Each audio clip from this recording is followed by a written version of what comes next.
Olá, sejam muito bem-vindos! Esse é o podcast Aprender e Ensinar.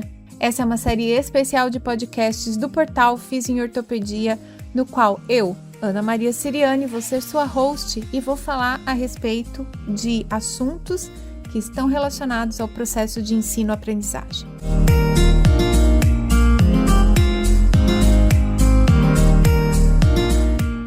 Você é estudante, professor ou você é um profissional de saúde que precisa continuar estudando para se manter atualizado. Pega aí uma cadeira, senta e vamos aproveitar juntos. Ou se você preferir, faz isso correndo, mas não deixa de escutar. Olá, seja muito bem-vindo! Esse é o episódio número 31 do podcast Aprender e Ensinar.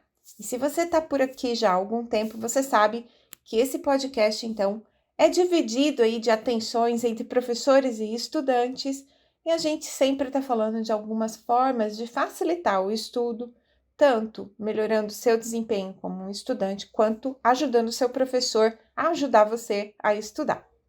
Nesse episódio, nós falamos bastante nos episódios 29 e 30 a respeito de estudo autodirigido. Agora, para o episódio 31, eu tenho um convidado que, se a irmã dele tivesse vindo, talvez a gente tivesse puxões de orelha, briga de cabelo, mas a Carolina Paca não veio. Ela me fez o favor de me apresentar o irmão dela, professor Felipe Paca, que eu descobri várias coisas curiosas a respeito dele. A gente tem vários interesses comuns nessa perspectiva de ajudar os estudantes a se prepararem de forma melhor para desempenhar esse papel de ser estudante. E vocês vão ter o prazer de conhecê-lo junto comigo, que a gente também está se conhecendo ainda. E, professor Felipe, seja muito bem-vindo. Obrigada de aceitar o meu convite, assim, tão inusitado. Sei que você está numa semana corrida de trabalho aí. Por favor, se apresente para os ouvintes aqui do podcast Aprender e Ensinar. Quem é Felipe Paca? Tudo bem, professora? Muito obrigado. Eu quem agradece pelo convite e pela honra de participar do seu podcast. Eu fico muito contente porque a gente nunca entende como é que a gente consegue conversar com pessoas que a gente sabe bastante, tem bastante animação e felicidade de conversar. Assim. Quando eu digo isso, eu falo porque eu vejo o seu perfil e fico muito emocionado com as coisas que você coloca sobre o estudo. Quer dizer, tem mais gente brigando para que as coisas aconteçam de maneira melhor no estudo do Brasil. Assim. Então, eu agradeço mesmo. Muito a oportunidade. Eu sou Felipe, eu sou o irmão mais novo da Carolina Paca, ela vai me dar um tiro quando eu ouvir isso, mas...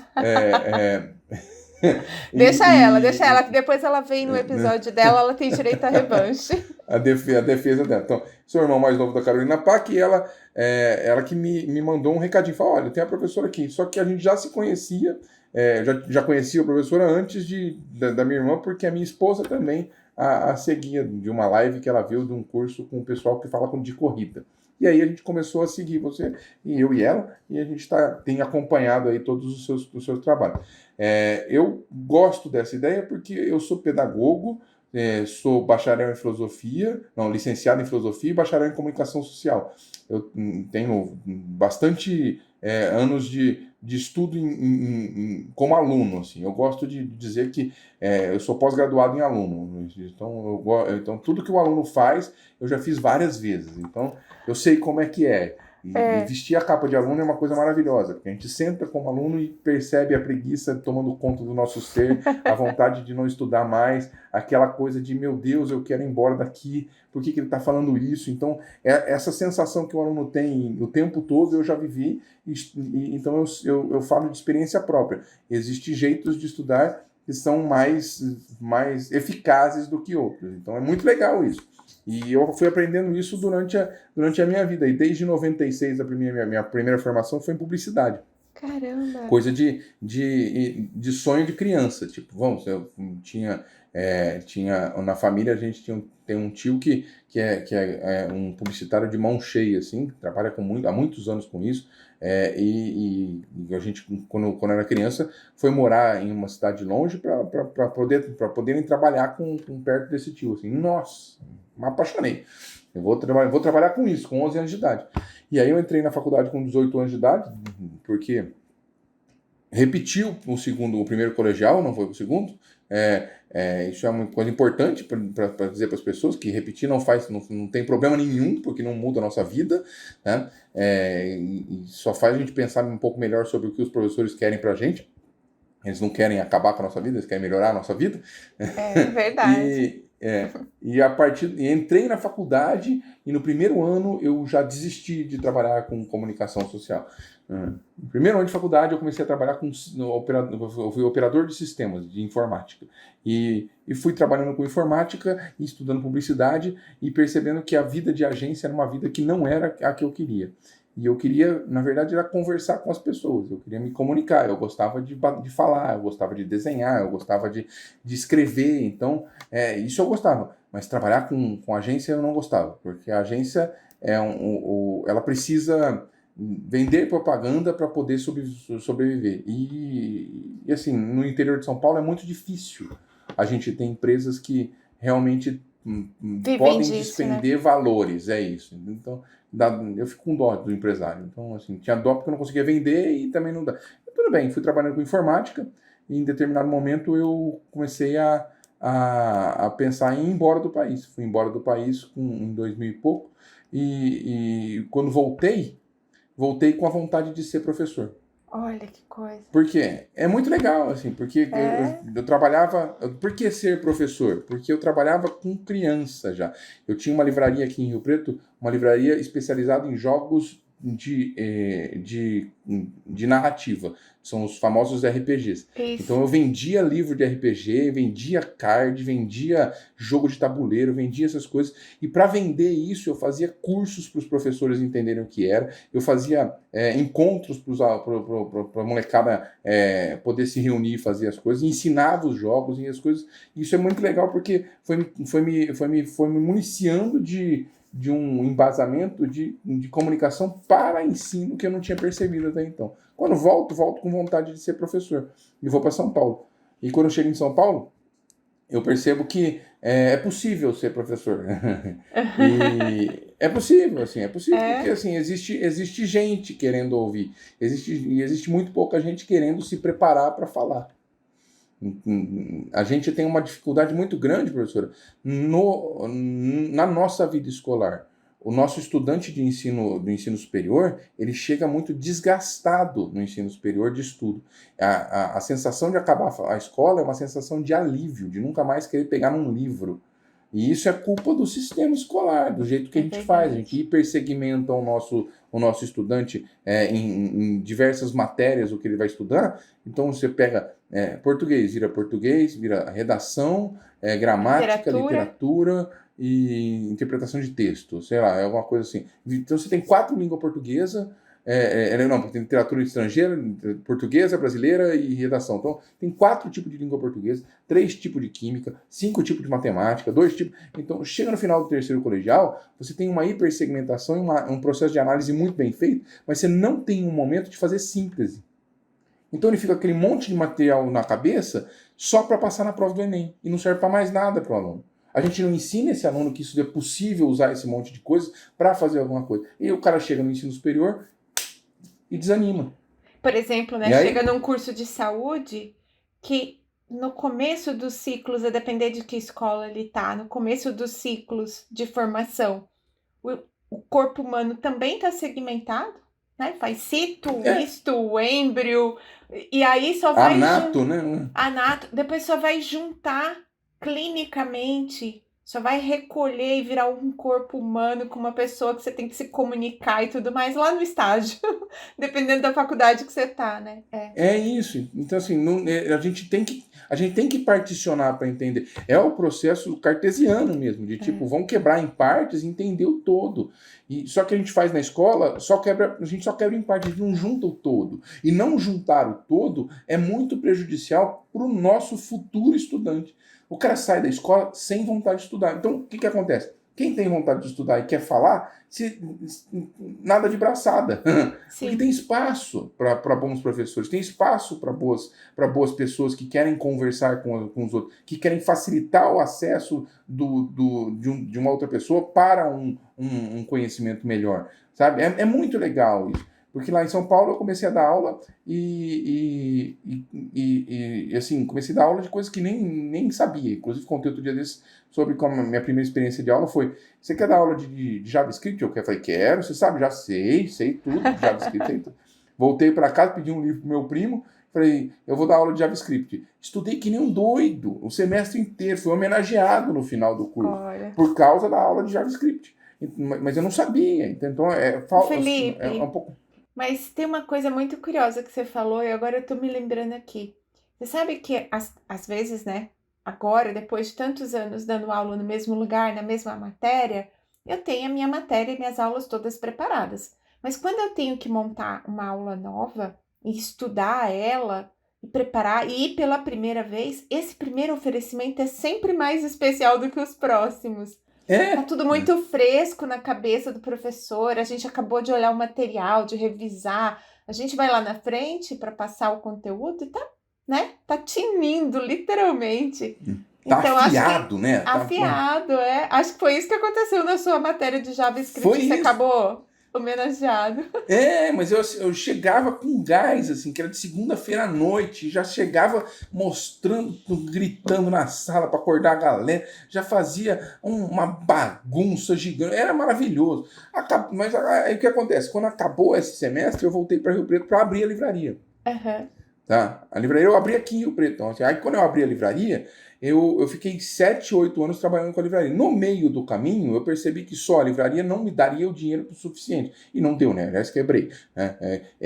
Isso é muito bom, porque me fez entender de negócios, me fez entender de coisas. Mas no meio do caminho eu percebi, eu acho que eu tenho que dar curso. E fui dar um curso uma vez para um colégio para professores de ensino infantil e fundamental 1. E comecei a falar de como as narrativas eram importantes, e como é que a gente podia usar o processo de narrativa a partir de jogo, e falar como é que a gente organiza uma proposta pedagógica usando o RPG como ferramenta e tal. E uma professora falou assim, você não é professor, você não sabe o que está falando. E eu saí de lá com aquilo na cabeça. Falei, eu não sou professor, não sei do que eu estou falando. Eu preciso de uma formação em pedagogia. Quando eu pensei isso, no outro dia apareceu lá, o IBILSE, que é o Unesp, vai abrir de novo o curso de pedagogia em Rio Preto. Eu falei, olha, nossa, nem precisa pagar? É o universo. É isso que eu vendo. É o universo. Eu falei, depois, então eu me formei em 96, fiz vestibular em 98, fiz vestibular em 94, então de 94 até 2004, são 10 anos sem pegar num livro. Eu falei, vou ter que fazer vou prestar o vestibular. Prestei o vestibular e estudei um pouco, passei. Meio sem perceber, viu, professor? Não foi nada aí, olha, como ele já sabia. Não. Foi meio que, vamos fazendo as coisas aí, né? E fui fazer pedagogia. Fazendo pedagogia, eu comecei a entender mais do universo de educação. E aí a gente cai num processo importante. Quando eu estou fazendo pedagogia, muda a diretriz do curso. Então, dentro do curso de pedagogia, até 2005, você tinha a possibilidade de fazer um currículo que era voltado para gestão escolar, para ensino superior, para ensino infantil, para ensino fundamental. Você escolhia qual era a tua área, qual era a tua praia, de acordo com o curso que você tinha lá. Aí ele virou generalista. Virou um curso generalista e que tinha fundamento para a formação de professores de ensino infantil. Olha então, só. É muito legal, porque a gente ficou triste. Em Marília, por exemplo, o curso chegava no 3º ano em Marília, você escolhia qual era a tua área. Rio Preto não tinha isso, o curso era novo, a gente tinha, graças a Deus, tinha professor, na verdade, né? Eu sei como é que é isso. Turmas novas, curso novo. Turma nova, isso. Vai contratando conforme a matéria aparece. Exatamente. Foi bom porque deu certo, no final funcionou. Por quê? Porque a gente tem um monte de professor de várias áreas lá. Então a gente no final conheceu muita área, conheceu muita coisa. Estudei jogos matemáticos, estudei biologia, estudei história, sociologia, então foi um curso diferente. Hoje não, hoje tem um grupo de professores da educação lá e que tem um processo de formação já determinado. Mais estruturado. Quando eu saio da faculdade, eu saio, assim, perdido, porque eu saí da faculdade, quebrei na empresa, estava meio perdido, e eu ficava procurando emprego, porque antes de fazer a faculdade, eu já tinha feito algumas pós-graduações. Eu fiz pós-graduação em marketing, eu fiz pós-graduação em gestão de negócios, eu fiz pós-graduação em recursos humanos, aí depois eu fiz MBA em gestão de pessoas, eu fiz MBA em marketing, e eu fui fazendo os cursos paralelos de gestão, porque eu trabalhava com empresa, né? Eu tinha uma empresa, eu queria entender de empresa. E quando eu saio da faculdade, eu fico perdido. E não sei o que fazer. Porque eu sou um cara que está super especializado e sem emprego e sem oportunidade. E é difícil. Para você que vai sair da faculdade aí, que está ouvindo agora, por exemplo, você vai sair da faculdade e vai sentir isso que eu senti. Porque é o período mais triste que a gente tem. São os 3, 4 meses que a gente fica no limbo.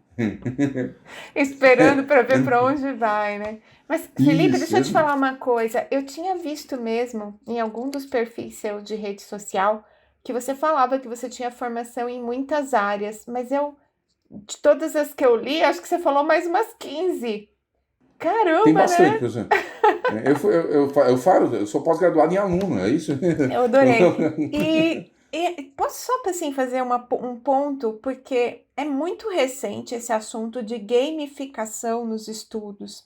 Tem se falado muito isso, virou uma coisa assim, principalmente, veja se eu não estou enganada, nos 2 últimos anos, tem curso, tem gente falando, tem gente usando, inclusive, como estratégia dentro de cursos de formação desses que a gente compra na internet agora, esses cursos mais abertos, essas formações mais informais, né? Mas pelo que eu tô vendo, você é um precursor desse negócio aqui no interior de São Paulo. Isso existe desde 99, professora. A gente tinha em 98, 99, uma associação que chamava Ludus Luderia. Ludus Luderia não. Ludus era a Luderia é aqui que tem um bar de São Paulo que tem jogos de tabuleiro. A Ludus era uma associação sem fins lucrativos que propunha fazer a divulgação desse tipo de processo. Usando narrativa, usando gamificação, usando coisa. Então é desde o século passado que eu vejo essas coisas acontecerem. Então vamos facilitar a vida de quem quer fazer. Então, basicamente, quem quer fazer gamificação precisa estar atento a 3 pontos específicos importantes. Ótimo. Primeiro, pessoal que é professor, fica atento aí agora. Vai gostar nesse momento. Precisa ter competição. Tá. Aí você pergunta, professor, mas competição não é ruim colocar um aluno contra o outro? Ninguém falou de que tem que ser um aluno contra o outro. Precisa haver competição. Então, você pode até criar um mecanismo que faça um aluno competir com o outro, mas você pode criar outros mecanismos. Por exemplo, a minha irmã vai estar fazendo, e você pode perguntar para ela depois, uma gamificação da sala contra ela. Olha que divertido. O tabuleiro contra ela. É isso, é exato. Então, a gente tem um monte de jogos, por exemplo, que faz esse tipo de coisa. Pensa em joguinho de celular. Você começa a jogar, quando você começa a jogar, você começa com um personagem bem fraquinho. E você vai criando mecanismos para melhorar. Então, você está competindo contra algum tipo de atividade que acontece. Então, competição é importante. Segundo, é preciso haver nivelamento, é preciso haver níveis, é preciso haver gradação. Então você começa bem porcaria e você vai melhorando. Então você vai complicando o jogo, você vai deixando o jogo mais difícil. É que nem dirigir. Sabe? Você começa a pensar em dirigir e não sabe dirigir. Aí, como você começa a dirigir, a coisa começa a ficar fácil. Agora que tá fácil dirigir, você não começa a dirigir, não liga o rádio. Aí, quando a coisa entra um pouco mais assim no sistema automático de controle, a gente consegue ouvir música e dirigir. Exato, e aí, então assim, é difícil você conseguir se concentrar em algo, mas você vai gradativamente, você vai aumentando o seu nível de complexidade. Então você vai aumentar, tem que haver, então, competição e um nível cada vez mais difícil. E para o cara querer fazer parte desse nível, entra o terceiro ponto, que é preciso haver um processo de recompensa. Recompensa instantânea a cada nível que ele consegue superar. Então, ganhei a competição um nível, consegui abrir a porta, parabéns, ganhei palminhas. Entende? Precisa, nesse momento, né, é automático.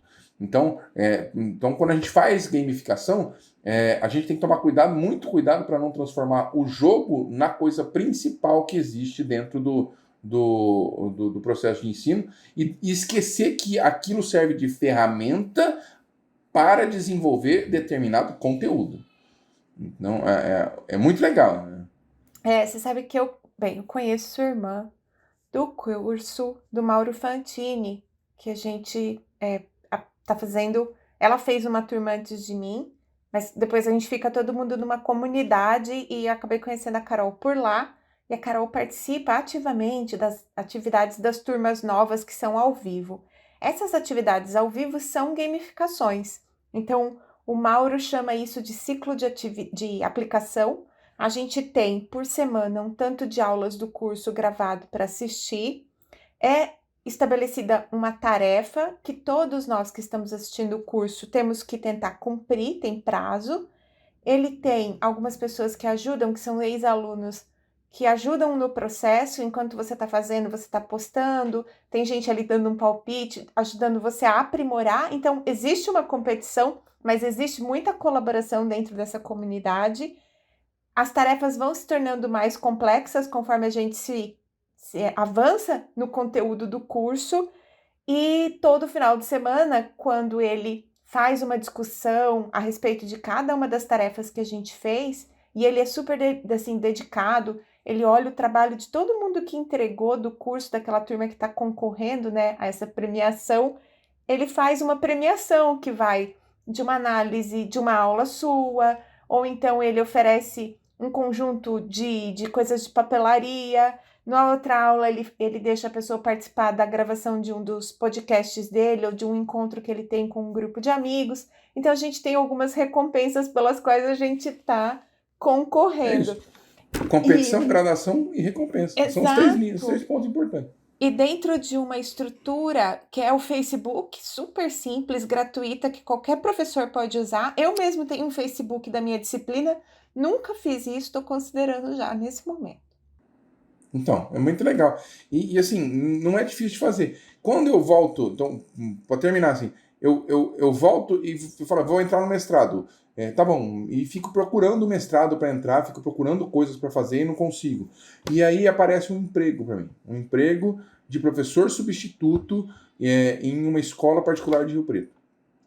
E aí eu começo a trabalhar nessa escola como professor substituto e me torno coordenador pedagógico nessa escola, né? Em período de 4 anos, eu estava coordenando o ensino fundamental 2, ensino médio e auxiliando a coordenação do ensino fundamental 1. Aí, na coordenação pedagógica, eu percebi que a gente podia utilizar coisas diferentes.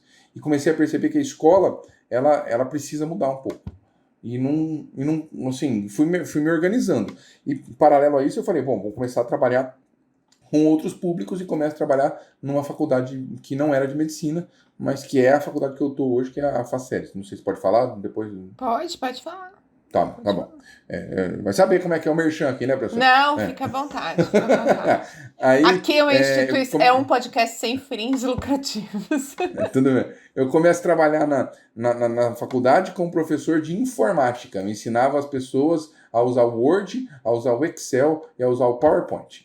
Era isso que eu ensinava para todos os cursos da faculdade. Ensinava para pedagogia, ensinava para enfermagem, ensinava para administração, ensinava para psicologia. Porque na época, 2009, 2008 mais ou menos, 2009, exatamente, 2009. Não era tão comum assim, né? Todo mundo ter alguma habilidade. E tinha aula de informática. E eu falei, vamos usar o que é mais importante para o cara fazer o TCC dele. Então, vamos dar ferramenta para o cara poder estudar. Então essa era a minha ideia, e foi fazendo isso que eu fui entrando nos outros cursos lá. Aí eu comecei a dar aula de jogos em pedagogia, então eu dava teoria de jogo, como é que funcionam os jogos, como é que você usa os jogos para poder ensinar, e falar, por exemplo, como é que você ensina somar e subtrair com esconde-esconde. Então A gente vai fazendo diversas aplicações de jogo. E fui trabalhando com os cursos. Na enfermagem, eu continuei fazendo. A faculdade, ela entrou num período de crise e foi diminuindo a quantidade de cursos. Por quê? A faculdade estava investindo para abrir um curso de medicina. E abrir um curso de medicina, professora, é caro. Né? Então, a faculdade quase quebra nesse momento, e alguns professores continuam lá. Eu continuei lá, porque eu tinha outro emprego, conseguia a minha subsistência de outro lugar, e começo a trabalhar nos dois lugares. E fico feliz com isso, né? Não estou ganhando lá, mas estou trabalhando. Estou feliz de dar aula no ensino fundamental, no ensino superior. Trabalho. Então, como pedagogo, eu estava felizão. Então, Entendi. faço mestrado nessa época. Então, estou trabalhando com criança, com adolescente e com gente grande. E aí eu começo eu posso escolher o que eu gosto. Tudo ao mesmo tempo agora. Tipo assim, eu gosto mais de trabalhar com gente grande do que trabalhar com criança. Aí fui fazendo as coisas. Fiz o mestrado. Meu mestrado eu fiz em teoria do comportamento, tá? Na análise do comportamento, de behaviorismo radical mesmo. Eu pesquisei com quase 1.000 professores qual era a opinião deles sobre as afirmações de Skinner sobre a educação. E eu cheguei à conclusão de que os professores não sabem o que é Skinner, então não tem problema nenhum, eles até concordam. Tudo bem, foi uma pesquisa bem legal, porque eu percebo que assim, falta no mercado professor capacitado, que era uma coisa que eu já tinha visto 10 anos antes. Tipo, quando eu fazia em 2001 faltava gente com vontade de estudar, em 2011 também falta. Entendi. E, quer dizer, 10 anos passaram e nada mudou. Então, tem espaço para quem quer estudar. E o estudo começa a aparecer na minha vida. Opa, estudar é legal, estudar é bacana, estudar é uma coisa que é importante. E começo a dar aulas sobre como é que a gente pode organizar a nossa vida de estudante. E a Faculdade de Medicina abre nesse meio do caminho e eu entro na faculdade como professor de informática. Olha só isso. E é muito legal. Ainda na informática. Ainda informática. Porque a primeira e segunda turmas eram turmas semestrais, entram na faculdade e não tinha. Estava no curso. Só que a coordenadora do curso, ela começou a mudar o curso. Ela entrou no curso, a gente organizou o primeiro currículo, não estava nessa organização, mas quando começa a gente percebe logo que não estava fora do tom aquela sinfonia. Vamos organizar de novo. E ela começa a mexer no curso. E ela falou assim, vou tirar a aula de informática. E eu falei pra ela, ainda bem. E ela assustou, falei, como assim, ainda bem? Eu falei, ainda bem que você vai tirar. Por que você vai tirar? Porque a informática não serve para nada. Seria muito melhor você ensinar essas pessoas a estudar. Seria muito melhor você ensinar essas pessoas a pesquisar. Seria muito melhor você ensinar essas pessoas a buscar artigo e ler artigo científico. Você, na verdade, pediu demissão e ganhou o emprego de volta naquilo que você queria fazer. Na verdade, ela não ia me demitir, ela ia querer mudar e falou assim, vamos te usar de outro jeito aqui, mas eu falei, não, mas vamos fazer outra coisa, porque aí a gente criou um processo, o curso é formado em eixos diferentes lá, e a gente criou um eixo de habilidades de pesquisa. Então começa com como é que a gente aprende, como é que a gente estuda numa faculdade de metodologias ativas, e a gente vai falar disso já. E vai passando por como é que eu faço para produzir ciência no segundo semestre, que é criar um projeto de pesquisa, e isso é muito importante dizer que é habilidade de pesquisa para não assustar as pessoas, porque se eu troco o nome para metodologia científica, que é na verdade o fundamento importante da disciplina, pronto, eu perco. Então é jogar de marketing aí, a gente usa marketing nessa coisa, né? Eu tô só vendo. Eu tô só vendo você costurar todas as suas habilidades, né? Comunicação social, filosofia, e tá costurando. Na filosofia não cheguei ainda. Não, mas para ensinar metodologia de pesquisa, né? Para você ensinar método de pesquisa, você precisa de as pessoas acham que não, mas precisa de filosofia. Sim, mas, professor, não cheguei na filosofia. Filosofia eu fiz durante o doutorado. Olha só, gente do céu. E ele, nessa época, só estava com mestrado. Olha. Então, só com mestrado, o doutorado eu comecei comecei na faculdade de medicina mesmo. Então, assim, a gente foi criando um processo em que o aluno, ele vai passando, ele chega desamparado e vai passando por um processo de transformação na vida de estudo dele. tá? Felipe, essa disciplina, esse conteúdo de pesquisa, ele é apresentado para o estudante de forma transversal, é ao longo do curso, ou é um semestre, 2 semestres? Como é que é isso? Não, ele tem um semestre, são 4 semestres de pesquisa, tá? Tá, Só que eles vão se transformando. No primeiro ano, primeiro semestre é leitura e estudo, no segundo semestre é produção de projeto, no terceiro semestre, no terceiro semestre é bioestatística e no quinto semestre é epidêmio. legal. Tá? Então ele vai se transformando, pula um Aham, semestre ou outro, mas vai se transformando. E antes a gente tinha TCC, a gente tirou o TCC. é. Porque a gente percebeu que pesquisa é para quem quer fazer pesquisa. Então, assim, quem quer fazer pesquisa vai fazer pesquisa. E a faculdade, ela tem aí por volta de... Gente, nesse momento, a professora Ana Maria desliga o podcast, briga com ele e volta depois. Espera só um pouquinho. Tá bom, pronto. Por quê? Então, Por quê, Felipe? Depois a gente pode ter uma discussão só pro TCC. não tem problema, é muito Não, maravilhoso. não, são pontos de vista, assim, eu dentro da fisioterapia, é porque eu acho assim, também tem um negócio diferente entre medicina e fisioterapia, né? A medicina é uma profissão muito consolidada, a gente tem, classicamente no Brasil, grandes pesquisadores, né?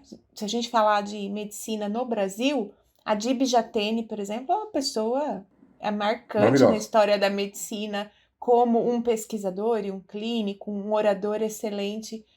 E na fisioterapia a gente ainda não tem essa história. Outra coisa é que o médico não é reconhecido como um profissional técnico exclusivamente. Enquanto que o fisioterapeuta, se você olhar o fazer da profissão, ela é muito técnica. E aí eu tenho muita resistência a abrir mão dos trabalhos de conclusão de graduação, porque diferente da estrutura que você tem na sua universidade, a maior parte das universidades que tem fisioterapia não tem esse preparo acadêmico, científico do estudante. E Não aí tem. você entrega um profissional para a sociedade que não sabe o que é o método científico, nem por que ele foi concebido, não sabe por que um resultado vindo de alguma metodologia de pesquisa é melhor do que a observação da vida no mundo real, não sabe o que é viés de confirmação, não sabe nada. Então, o trabalho de conclusão de curso, ao meu ver, tem um pouco dessa função. É por isso que eu sempre sou uma defensora. Mas Não, é professora, brincadeira, eu porque o pessoal concordo que me escuta sabe que eu sou uma plenamente. defensora. É, plenamente, concordo plenamente com a sua explanação. Só que o que Vocês acontece têm, vocês têm estrutura para retirar o trabalho de conclusão. na verdade, o que acontece é, porque a gente fazia essa preparação, chegava no final do curso, o aluno, ele cumpria uma tabela, ele não estudava. Na nossa realidade, assim, eu briguei para ter, inclusive, tá? Mas a gente entendeu que o melhor seria deixar livre. E isso aumentou a produção científica, a busca por pesquisa. Tá vendo? A quantidade de alunos que faz projeto científico hoje, atualmente, que está em projeto científico rodando na instituição, é de quase 20% dos alunos. Uma escola que só tem um curso de medicina.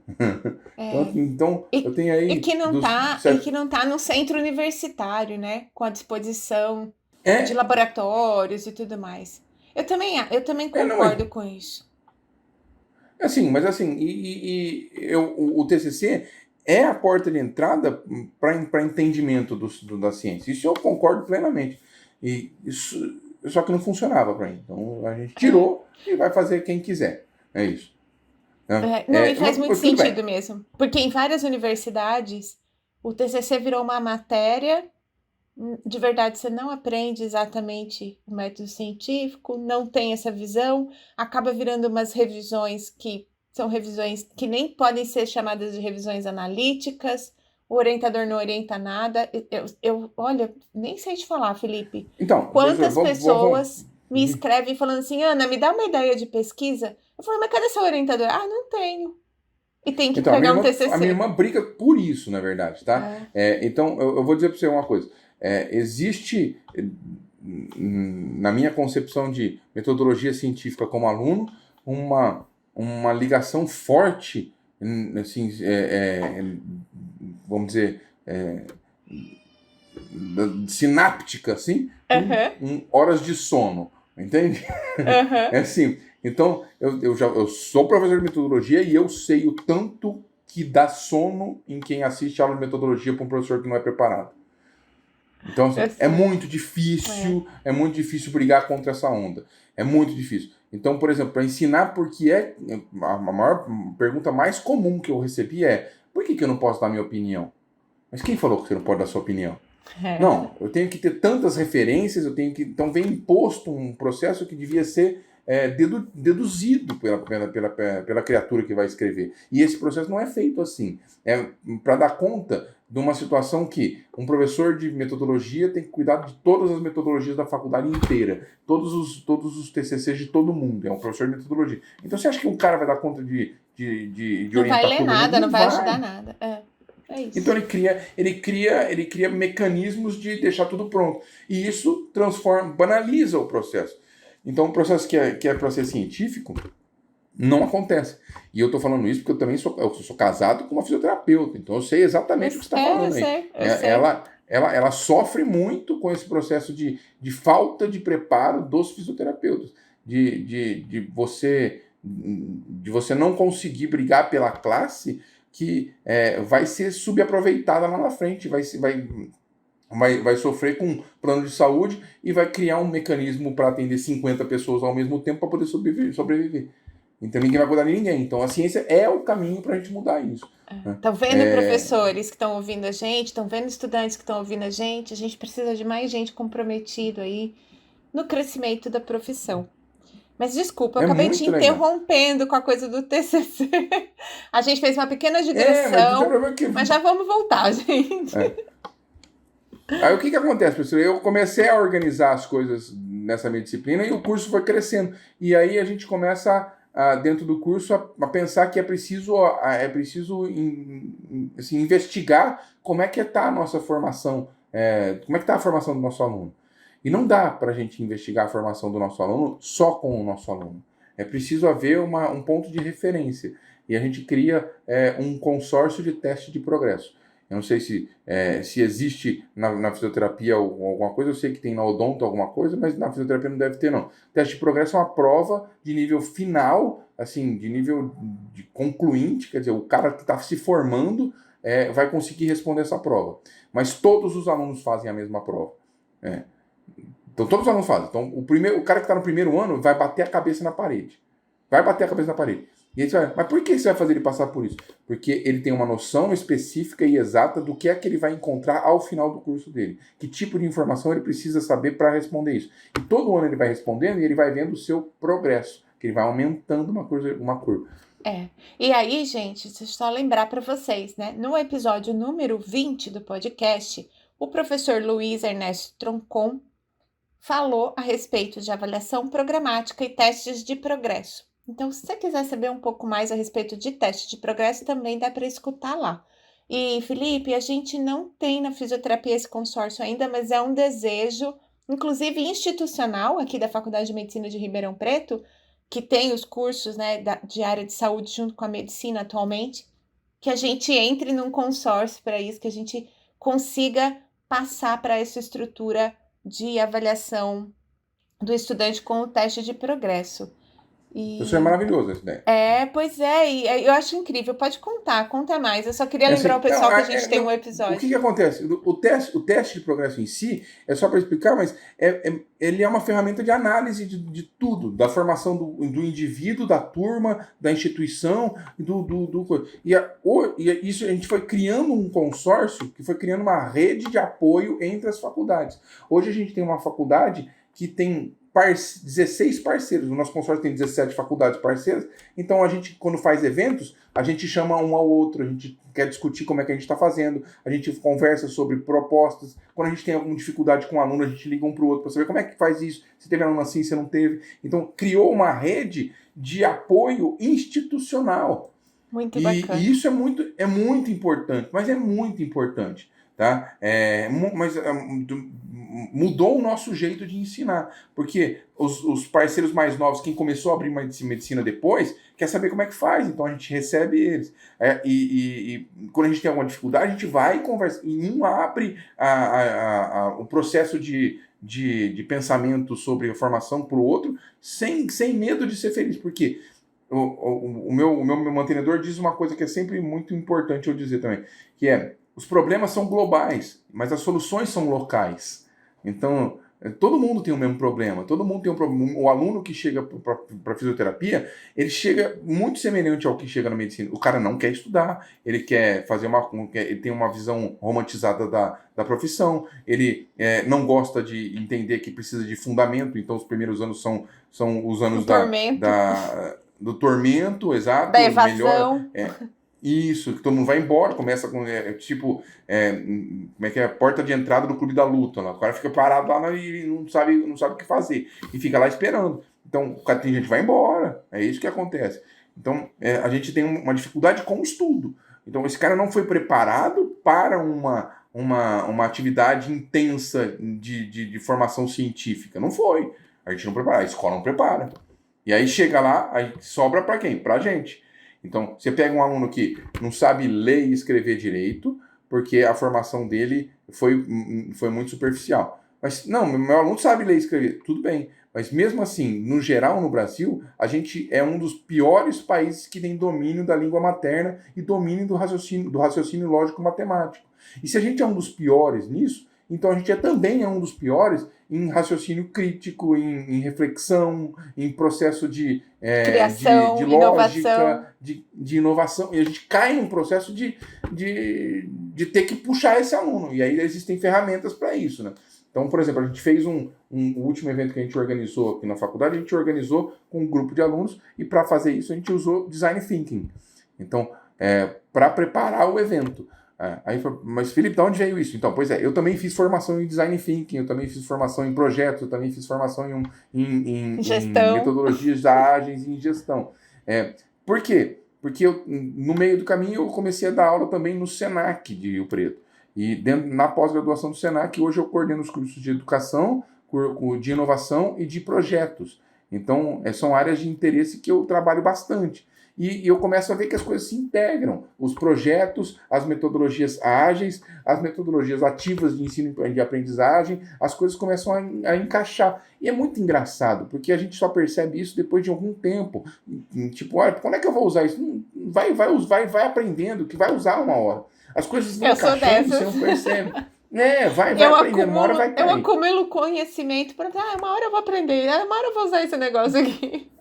Exato, para que isso? Não sei para quê, porque eu quero, né? E começo a trabalhar. Então a gente fez, por exemplo, um processo de design thinking para desenvolver o trabalho, a programação do congresso. Como é que é esse negócio de design thinking? Vou explicar para você que quer saber. Explica, porque tem várias pessoas por aqui, de novo, o que são professores e organizam, por exemplo, jornadas, né, de fisioterapia nas suas instituições.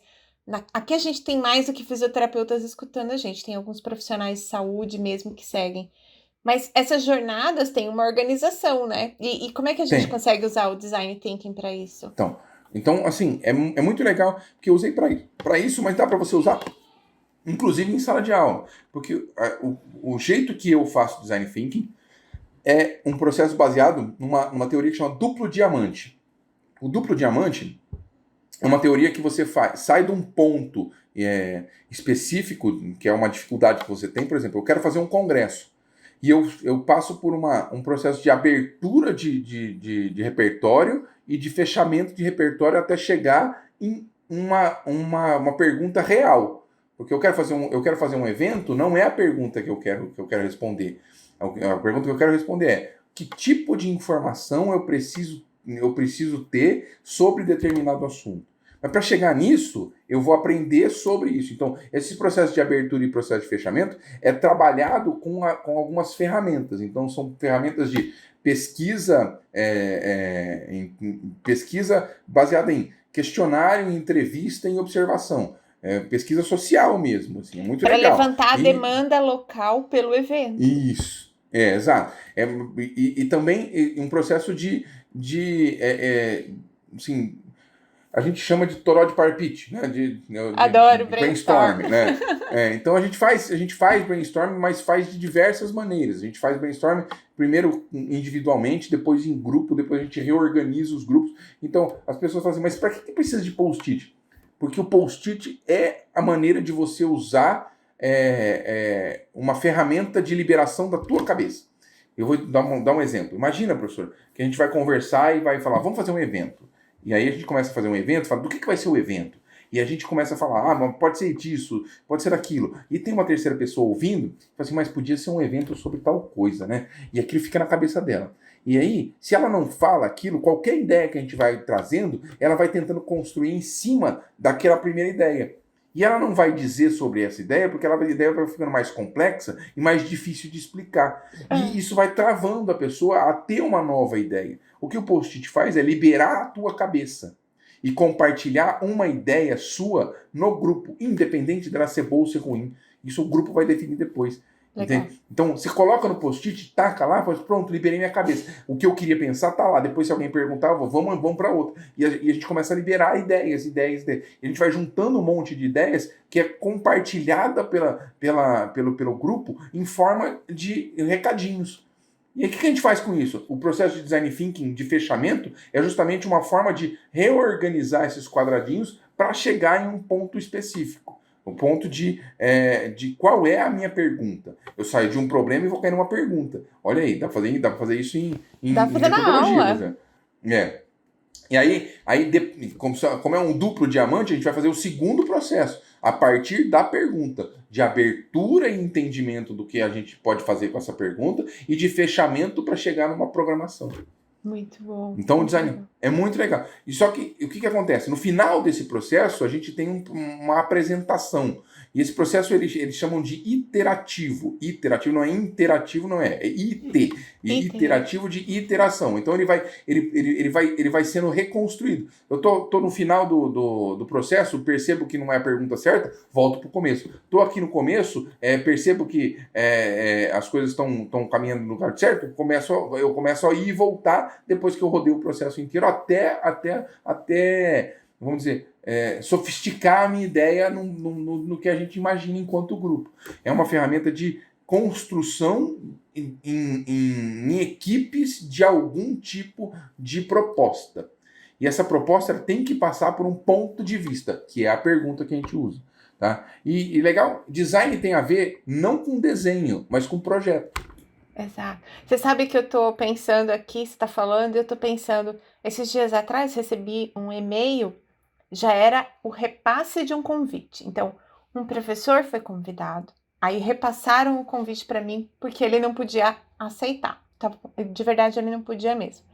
E aí eu perguntei, tá, posso ir fazer essa apresentação? Era para falar de design instrucional, de como organizar, montar um curso numa estrutura remota para ensino totalmente remoto ou híbrido. E aí, o convite era, professora, a gente queria muito que a senhora falasse de design instrucional para os nossos ouvintes. E aí, para os nossos participantes. Tá, e quem é o público-alvo? Eu falei assim, tudo bem, mas eu quero saber quem é o público-alvo para poder organizar a minha palestra e tudo mais. Quero saber se eu vou ter interação ou não com essa apresentação, com essas pessoas. E a pessoa que estava me convidando não tinha a menor ideia, porque na verdade o que eles fizeram para organizar o evento? Fizeram uma lista de nome de pessoas e temas aleatórios que 2, 3 pessoas organizando ali pensaram e não tinha mesmo, não tinha. Eu participei de um outro evento também recente, a mesma coisa, porque depois que a gente faz o script, a gente, quando vai se preparar para fazer uma palestra, a gente quer criar uma conexão com a plateia, a gente quer envolver as pessoas nessa apresentação. E aí você precisa saber quem é o público-alvo, o que estão esperando que você fale, qual a abordagem que pode ser tomada daquele assunto. E quando o evento é preparado baseado em nomes de pessoas e não em o que a gente quer responder com esse evento, qual é o interesse da plateia nesse evento, você não consegue orientar o palestrante mesmo. Então fica só mais um evento que é uma colcha de retalho com pessoas. Pois é justamente isso. Assim, então, se você utilizar uma metodologia de projetar isso em conjunto, e aí em conjunto é uma coisa que muitos professores não estão preparados para fazer, que é dar moral para o aluno que o aluno fala. Entende? Então, assim, ouvir o aluno como se fosse um parceiro da organização, ouvir o aluno como se fosse um parceiro da disciplina, ouvir o aluno como se fosse parte do processo. Porque, então tá, aí eu entro numa seara de o que é metodologia ativa de ensino-aprendizagem. Eu usei Ou uma ensino informação, por exemplo. centrado no estudante. Isso, é muito legal. Eu vou fazer uma explicação que talvez assim, ajude o professor a entender como é que funciona. Legal. Então, imagina que a gente é uma grande lupa de direcionar energia, tá? Então, o que a gente faz em ensino tradicional? A gente recebe a energia do sol enquanto professor e direciona uma energia específica para algum lugar. E fala para o aluno, faz igual. Só que a gente tá. Quando o aluno vai fazer igual, ele não tem a energia do sol, porque a gente está na frente dele. Ele está com a sombra do professor, não deixa o aluno fazer igual. Então, o que a gente baita faz? analogia, Jesus! Não é legal? Então, assim, quando você sai de cena e deixa o aluno na frente, você ajuda ele a fazer igual. E, inclusive, você pode até arrumar a angulação dele. Fala, não, abaixa a cabeça aqui, vira mais para a direita. Tá vendo como funciona melhor? E aí você consegue fazer o aluno entender como é que funciona a coisa. E é isso que a gente faz. Só que o professor ele tem que deixar de passar a energia por ele. Ele tem que abrir mão disso. E isso é muito difícil para quem é professor, porque a gente também foi formado como numa escola. E uma escola é um processo de mutilação Cultura da nossa e inteligência. educação. Assim, né? Então a gente vai mutilando. Primeiro a gente corta as pernas das crianças, fala assim, fica sentadinha aí. Depois você corta os braços só para escrever o negócio. Depois você vai cortando, até que sobra só metade do cérebro para fazer uma prova específica que a gente chama de Enem. Nossa. Então, assim, e a gente aprende isso. E, se eu me formei desse jeito, estou aqui dando aula, então de algum jeito é assim que vai ser. E não, quando a gente pensa em metodologia ativa, a gente prepara o cara para a profissão, para a atividade. Porque imagina na fisioterapia, por exemplo. O curso tem 5 anos, não é isso? 5. Tá bom. Cabe tudo o que precisa em 5 anos na fisioterapia? Eu, Ana Maria, me formei em 4. E tô Tá bom. bem. Então, assim, cabe. Mas talvez as pessoas tenham que abrir mão das especificidades, abrir mão daquilo que a pessoa pode consultar em algum lugar. O professor tem que virar não uma enciclopédia, mas um Google, né? Ele tem que ajudar o aluno a achar as coisas muito mais do que... Vou fazer um desafio para você, professor. Pegue os seus colegas e faça a seguinte pergunta para eles. Há quanto tempo você precisa para dar a sua disciplina do melhor, assim, com tudo que você pode? E aí, você vai somar essas datas. A gente fez na faculdade de medicina e chegou em 21 anos. É isso. Então não dá tempo. Qualquer coisa que você faça, você trabalha. A não ser que você ensine a pessoa a estudar adequadamente para poder se formar do jeito que ela quer. Exatamente.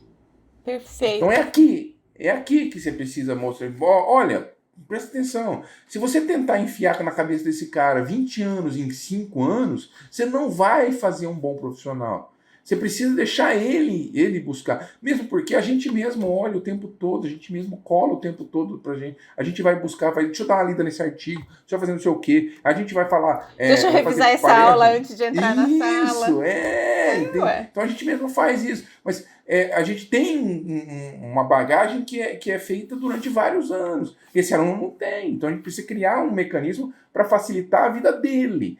Então a metodologia ativa entra neste ponto. Tipo, eu tô te preparando para você ir nadar sozinho, tartaruguinha. Vai, tartaruguinha, seja feliz.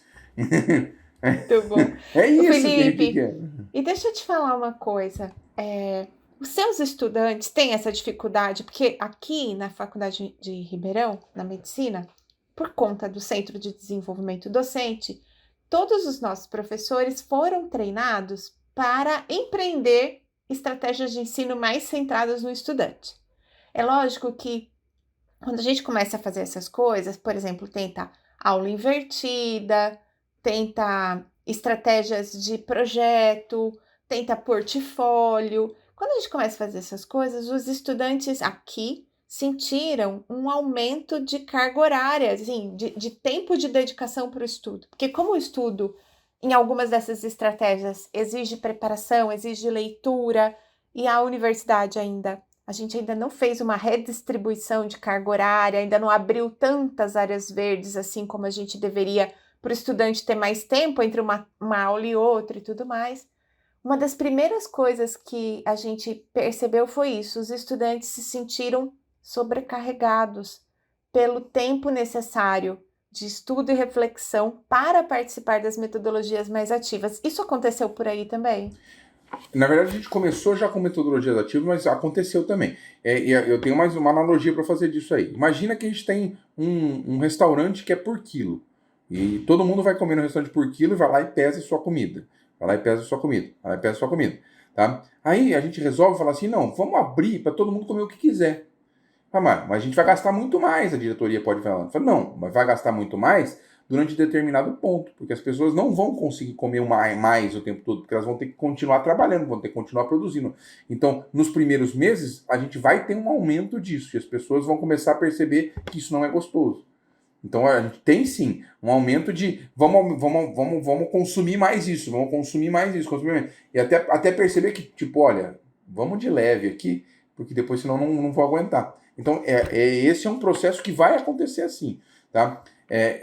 Enquanto os alunos não perceberem que eles precisam estudar rotineiramente, que é um pouquinho todo dia, eles não vão dar conta. Porque o que o aluno faz? Ele vende o almoço para comprar a janta. É assim que ele está fazendo. Então, eu tenho uma prova amanhã, estou estudando durante a aula de hoje, mas a aula de hoje eu vou estudar só na prova, só na outra aula de outra pessoa. E ele nunca está prestando atenção na aula. Não prestar atenção na aula, ele vai ter que se esforçar muito mais para compreender as coisas sozinho, sem auxílio do professor. O que ele faz? Eles gravam as aulas e ficam ouvindo. Ouvir também não é estudar. Só ouvir não é estudar. E é engraçado porque isso acontece também na pós-graduação. Mesmo nas o Portal Fiz em Ortopedia tem uma pós-graduação online. E aí os meninos têm os ciclos, né? Tem os módulos, eles precisam concluir módulos e os módulos só vão sendo abertos conforme você termina. Nos módulos tem quiz pré e pós, tem prova, você tem que fazer prova para evoluir para o próximo módulo.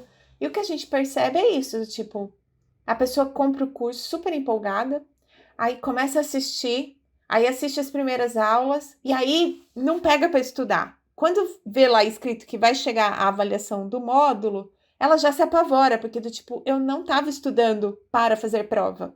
Que é outra coisa também que é estranho da gente falar, né? Porque se você tá lá, tá vendo a aula, tá ouvindo, tá tomando uma nota, se você tá fazendo o quiz pré e pós, você tá estudando. Alguma coisa vai ficar na sua cabeça.